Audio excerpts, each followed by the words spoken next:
நமக்கு வந்து தொப்பை ஏன் வருது அப்படின்னா, அடி வயிற்று பகுதிக்கு வந்து தாங்கி பிடிக்கிற தன்மை உண்டு. அடி வயிற்று பகுதி வந்து தசைகளுக்கு வந்து தாங்கி பிடிக்கிற தன்மை உண்டு. அடி வயிற்று பகுதிக்கு மட்டும் கிடையாது, பொதுவாக தசைகளுக்கே தாங்கி பிடிக்கிற தன்மை உண்டு. குறிப்பாக அடி வயிற்று பகுதிக்கு தாங்கி பிடிக்கிற தன்மை உண்டு. வயிற்றுக்குள்ளே நிறைய உறுப்புகள் இருக்குது. இரைப்பை இருக்குது, சிறுநீரகம், கல்லீரல், கணையம் எல்லாமே இருக்குது. அப்போது அதையெல்லாம் தாங்கி பிடிக்கிற தன்மை வந்து அந்த வயிற்று பகுதிகளுக்கு உண்டு. அந்த தன்மை அது இழக்கும்போது தான் அந்த தாங்கி பிடிக்கணும். நீ எவ்வளோ தான் சாப்பிட்டாலும் சரி, அது வந்து தாங்கி பிடிக்கணும். உள்நோக்கி ஒரு அழுத்தம் கொடுத்து தாங்கி பிடிக்கணும், முட்டு கொடுக்கணும். முட்டு கொடுக்குற தன்மை இந்த வயிற்று பகுதி தசைகளுக்கு உண்டு. அதை இழக்கும்போது தான் நம்ம நிறைய சாப்பிட என்ன ஆகுதுன்னா, அது வந்து இந்த முட்டு கொடுக்க முடியாமல் விட்டு கொடுத்துருது. முட்டு கொடுக்க முடியாமல் அது விட்டு கொடுத்துருது. என்னால் முடியாது, என்னால் தாங்கி பிடிக்க முடியாது, இனிமேல் அந்த தன்மையை இழந்துருது. அப்போ தான் வயிறு பெருசாகிட்டே வருது. அப்போது உடம்பு ஃபுல்லாகவே அப்படி தான் ஆகுது.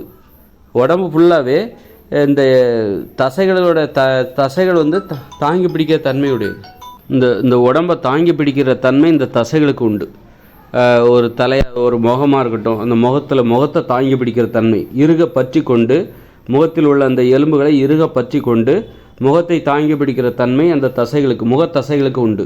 அதுமாதிரி கைகளை பார்த்திங்கன்னா, கைகளை தாங்கி அந்த கை எலும்புகளை தாங்கி இறுக பற்றி கொண்டு அந்த கையை தாங்கி பிடிக்கிற தன்மை, அந்த தன்மை அந்த கை தசைகளுக்கு உண்டு. அது மாதிரி தான் வயிற்று பகுதி தசைகள் இருக்குல்ல, அந்த வயிற்று பகுதி தசைகள் என்பது வயிற்று பகுதி உள்ளுறுப்புகளை தாங்கி இறுக பற்றி கொண்டு முட்டு கொடுத்து நிற்கக்கூடிய தன்மை, தாங்கி பிடிக்கக்கூடிய தன்மை அந்த வயிற்று பகுதி தசைகளுக்கு உண்டு. அப்போ அதை இழக்கும்போது தான் அந்த தன்மையை அது இழக்குது. ஏன்னா நம்ம இழக்கிற மாதிரி நம்ம வந்து உடல் உழைப்பில் ஈடுபடுவதில்லை. எப்படி உடல் உழைக்கணுங்கிறது தெரியலை, அந்த நுட்பம் தெரியவில்லை. உடல் உழைக்கிறவங்க உடல் உழைச்சிட்டாலே போதுமா, நுட்பமாக உழைக்க வேண்டும். அதற்குன்னு வழிமுறை இருக்கிறது, நுட்பங்கள் இருக்கிறது. அந்த நுட்பங்கள் மாறாமல் உழைக்க வேண்டும். அப்போ தான் அந்த வயிற்று பகுதி தசைகள் வந்து இறுகும்.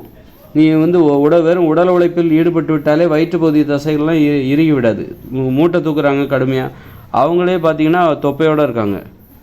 அவங்க அவ்வளோ மூட்டை தூக்குறாங்க, அவங்களே வந்து தொப்பையோடு இருக்காங்க. அதனால் எப்படி வேலை செய்யணும், எப்படி உழைக்கணும் அப்படின்னு தெரிஞ்சிட்டா நீ மூட்டை தூக்க வேண்டிய அவசியம் கூட கிடையாது. சாதாரணமாக இருந்துட்டு கூட சாதாரணமாக மென்மையான வேலை செஞ்சாலே வயிற்று பகுதி தசைகள் வந்து இறுகிடும். அப்போ எப்படி வேலை செய்யணும் அப்படின்னா, இப்போ வந்து ஒரு எடையை தூக்குறீங்க, ஒரு முதுகில் எடையை தூக்குறீங்க, உட்காந்து இப்போ வந்து ஜிம்மில் போய் ஒர்க் அவுட் பண்ணுறீங்க. ஒரு முதுகில் வந்து ஒரு கம்பி, இந்த பக்கம் ஒரு 10 கிலோ, இந்த பக்கம் ஒரு 10 கிலோ, இதை முதுகில் தூக்கி வச்சுட்டு உட்காந்து எழுந்திருக்கும் போது வயிற்று பகுதியை நல்லா எக்கிக்கணும். வயிற்று பகுதி தசைகள் இருக்குல்ல, அதை நல்லா எக்கிக்கணும். அதை வந்து லூஸாக விட்டுறக்கூடாது. லூஸாக விட்டுட்டு நீங்கள் உட்காந்து எந்திக்கக்கூடாது. அதை வந்து வயிற்று பகுதி தசையை டைட் பண்ணிக்கிட்டு அதை எக்கிக்கிட்டு நீங்கள் உட்காந்து எந்திக்கும்போது அந்த வயிற்று பகுதி தசைகளுக்கு தாங்கி பிடிக்கிற திறன் வளரும். நீங்கள் வந்து இந்த இவ்வளோ வெயிட்டை நீங்கள் தூக்கும்போது உங்கள் உடம்பை இறுக்கிக்கிட்டு உடம்புல உள்ள அத்தனை தசைகளையும் இறுக்கி கொண்டு வயிற்று பகுதி தசையையும் நல்லா எக்கிக்கிட்டு உட்காந்து எந்திக்கிறீங்க. முதுகில் ஒரு கம்பி, இந்த பக்கம் ஒரு 10 கிலோ, அந்த பக்கம் ஒரு 10 கிலோ, 20 கிலோவை முதுகில் தூக்கி வச்சு உட்காந்து நீங்கள் எந்திக்கிறீங்க. ஒரு 10 வாட்டி 20 வாட்டி எந்திக்கும் போது வயிற்று பகுதி தசையை நல்லா இறுக்கிக்கணும். உடம்பையே நல்லா இறுக்கிக்கிட்டு வயிற்று பகுதி தசையை நல்லா எக்கிக்கிட்டு உட்காந்து ஒரு 20 வாட்டி எந்திக்கிறீங்கன்னு வச்சுங்க. இந்த உடம்புக்கே வந்து ஒரு தாங்கி பிடிக்கிற தன்மை. ஒரு சுமையை தூக்கும்போது இந்த உடம்பு இந்த தசைகள் வந்து எலும்புக்கு பக்கபலமாக, எலும்பு தான் இந்த மூட்டையெல்லாம் தூக்குது. அப்படிங்கும்போது அதுக்கு உதவி செய்கிற நோக்கத்தோடு எலும்புக்கு ஒரு துணையாக நிற்குது. நான் தோள் கொடுக்குறேன், எலும்புக்கு தோள் கொடுக்குற ஒரு தோழனாக இந்த தசைகள் எல்லாம் எலும்பை பற்றி கொள்ள வேண்டும். அதான் உடம்பை இறுக்கிக்கணும்னு நான் சொல்கிறேன். ஒரு எடையை உடம்பு தூக்குது அப்படின்னா அப்போ வந்து இந்த உடம்பெல்லாம் என்ன பண்ணணும், உடல் தசைகள்லாம் என்ன பண்ணணும், இந்த எலும்பை இறுக்கி பிடிச்சிக்கணும். தோள் கொடுக்கும் தோழனாக இறுக்கி பற்றி கொள்ள வேண்டும். வயிற்று பகுதி தசையெல்லாம்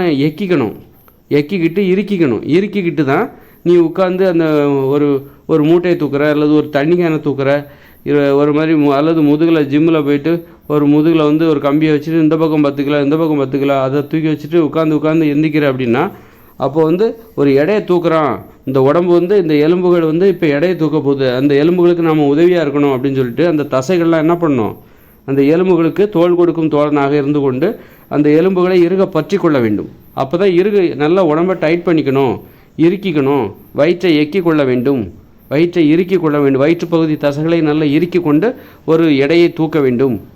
இந்த மாதிரி நுட்பங்கள் தெரிஞ்சு பண்ணணும். நுட்பங்களை தெரிஞ்சு பண்ணிட்டோம்னாலே இப்போ நம்ம உடல் இறுக ஆரம்பிச்சிடும்.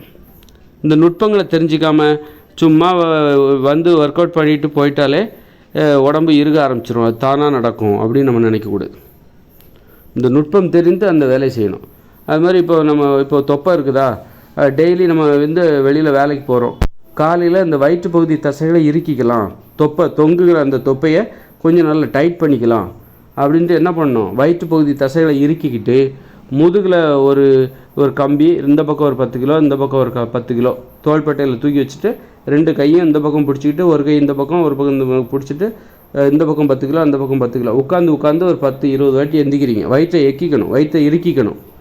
தொப்பையாக இருந்தாலும் சரி, உங்கள் தொப்பையை நல்லா இறுக்கிக்கிட்டு டைட் பண்ணிக்கிட்டு எக்கிக்கிட்டு ஒரு 10-20 தடவை உட்காந்து எந்திச்சிங்கன்னா அந்த நாள் முழுவதும் அந்த வயிற்று பகுதி தொப்பை வயிற்று பகுதி தொப்பைக்கு ஒரு தாங்கி பிடிக்கிற தன்மை வந்துவிடும். அது தொங்கிக்கிட்டு இல்லாமல் உள்பக்கமாக உள்முகமாக உள்நோக்கி செல்லும்.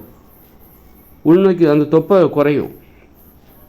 அந்த தொப்பை வெளியே நோக்கி வராமல் உள்நோக்கி போகும். அந்த வயிற்று பகுதி தசைகளுக்கு உடற்பயிற்சி மூலமாக நம்ம எதை கொடுக்குறோம் அப்படின்னா, உடல் உழைப்பு அல்லது ஜிம்மில் போய் ஒர்க் அவுட் பண்ணுறோம், அதன் மூலமாக இந்த உடம்புக்கு நம்ம எதை கொடுக்குறோம் அப்படின்னா, இந்த தசைகளுக்கு இந்த எலும்புகளை தாங்கி பிடிக்கிற, எலும்புகளை பற்றி கொள்கிற, எலும்புகளை இறுக பிடித்து கொள்கிற ஒரு தன்மையை தசைகளுக்கு கொடுக்குறோம். ஒரு எடையை தூக்குகிற அந்த திறனை எலும்புகளுக்கு அந்த பயிற்சியை எலும்புகளுக்கு நாம் கொடுக்குறோம். அது ஜிம்மில் போய் ஒர்க் அவுட் பண்ணால், அல்லது உடல் உழைப்பு நம்ம குனிஞ்சு நிமிர்ந்து வேலை பார்க்குறோம், விவசாய நிலத்தில் வேலை பார்க்குறோம், ஏதாவது மூட்டையை தூக்குறோம், தண்ணி கேனை தூக்குறோம், ஒரு எடையை தூக்குறோம், இதெல்லாம் இதன் போது என்ன நடக்குது அப்படின்னா, எலும்புகள் இந்த ரொம்ப கஷ்டப்படுது. அந்த கஷ்டப்படுகிற அந்த எலும்புகளுக்கு தோள் கொடுக்கும் தோழனாக நாம் இருக்க வேண்டும் என்று அந்த தசைகள் எல்லாம் எலும்புகளுக்கு உதவியாக எலும்புகளை இறுக பற்றி கொள்கிறது. இறுக பற்றி கொண்டு அந்த எலும்புகளின் சுமையை குறைக்கிறது, எலும்புகளுக்கு உதவியாக இருக்கிறது. ஒற்றுமையாக எலும்புகளும் தசைகளும் ஒற்றுமையாக இருக்க வேண்டும். ரொம்ப நல்ல இறுக்கமாக இருக்குல்ல, ஒரு உடம்பு இறுக்கமாக இருக்குது அப்படின்னா என்ன அர்த்தம், அங்கே எலும்புகளும் தசைகளும் ஒற்றுமையாக இருக்கிறது என்று பொருள். அதுவே இந்த தொலைதொடர்ந்து தொங்குது அப்படின்னா அங்கே எலும்பு தனியாக இருக்குது, தசை தனியாக தொங்குகிறது என்றால் அங்கு ஒற்றுமை இல்லை. அங்கு எலும்புகளும் தசைகளும் தனித்தனியாக வேற்றுமையாக தனி கொடுத்தனம் நடத்தி கொண்டிருக்கின்றன. அதனால் அது பலவீனமான உடம்பாக மாறி, அங்கு ஒற்றுமை இல்லாத அந்த உடல் என்பதால் அது பலவீனமான உடல் என நாம் அதை முடிவு செய்யலாம். நல்ல உடல் இருக்குது, வயிற்று பகுதி 6 பேக் நல்லா இருக்குது, கட்டுக்கட்டாக இருக்குன்னா ரொம்ப ஒற்றுமை, அந்த எலும்பும் தசைகளும் ரொம்ப ஒற்றுமையாக இருக்குன்னு அர்த்தம்.